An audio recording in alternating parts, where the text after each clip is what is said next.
ఎన్నికల వేళ జనాల్లో ఆసక్తి కలిగించే అంశం నేతల ఆస్తులు, అప్పులు.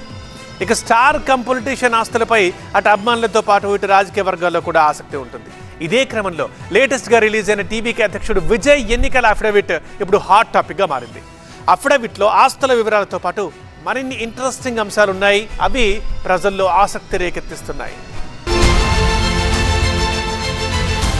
ఆస్తులు 404 కోట్లు, అప్పులు లేవు, స్వయం ఉపాధి ప్రధాన ఆదాయ మార్గం. ఇవి ఎన్నికల అఫిడవిట్లో టీవీకే అధ్యక్షుడు చెప్పిన వివరాలు. 2020-21 నుంచి 2024-25 ఆర్థిక సంవత్సరం వరకు తన ఆదాయ వివరాలను చూపించారు విజయ్. 2020-21లో కేవలం 8.4 కోట్ల ఆదాయం వచ్చినట్లు తెలిపారు. 2021-22లో 237.46 కోట్లు, 2022-23లో 198.71 కోట్లు, 2023-24లో 105.69 కోట్లు, 2024-25 ఆర్థిక సంవత్సరంలో 184.53 కోట్ల ఆదాయం ఆర్జించినట్లు విజయ్ తన అఫిడవిట్లో పేర్కొన్నారు. దీన్ని బట్టి హిట్ సినిమాలు వచ్చినప్పుడు విజయ్ కు ఎక్కువ ఆదాయం, ఫ్లాప్లు పడ్డప్పుడు తక్కువ ఆదాయం వచ్చినట్టు కనిపిస్తుంది.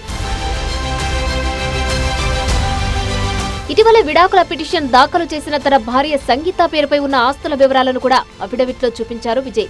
సంగీత పేరు మీద 15 కోట్ల విలువైన స్థిరాస్తులు ఉన్నట్లు వెల్లడించారు. నగదు రూపంలో తన దగ్గర 2 లక్షలు, తన భార్య సంగీత దగ్గర 1 లక్ష ఉందన్నారు. ఇక బ్యాంకులో సేవింగ్స్, ఫిక్స్డ్ డిపాజిట్ల రూపంలో 213 కోట్ల రూపాయలు ఉన్నట్టు విజయ్ తెలిపారు. ప్రస్తుతం తన దగ్గర 883 గ్రాముల బంగారం ఉందని, దాని విలువ సుమారు 1,20,00,000 ఉంటుందని పేర్కొన్నారు. అలాగే 15 లక్షల విలువైన వెండి వస్తువులు ఉన్నట్లు విజయ్ తెలిపారు.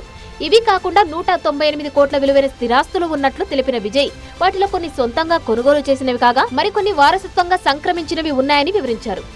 తన అఫిడవిట్లో విజయ్ వెల్లడించిన వాహనాల వివరాలు కూడా ఆసక్తి రేపుతున్నాయి. తన దగ్గర 2 BMW కార్లు, టయోటా లెక్సస్, టయోటా వెల్ఫైర్ వంటి ఖరీదైన కార్లతో పాటు టీవీఎస్ ఎక్సెల్ మోపెడ్ కూడా ఉన్నట్టు విజయ్ చెప్పడం ఆసక్తికరంగా మారింది.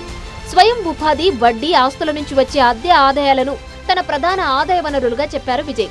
ఇక ఎన్నికల్లో చెన్నైలోని పెరంబూర్తో పాటు తిరుచి ఈస్ట్ నుంచి విజయ్ బరిలో దిగుతున్నారు.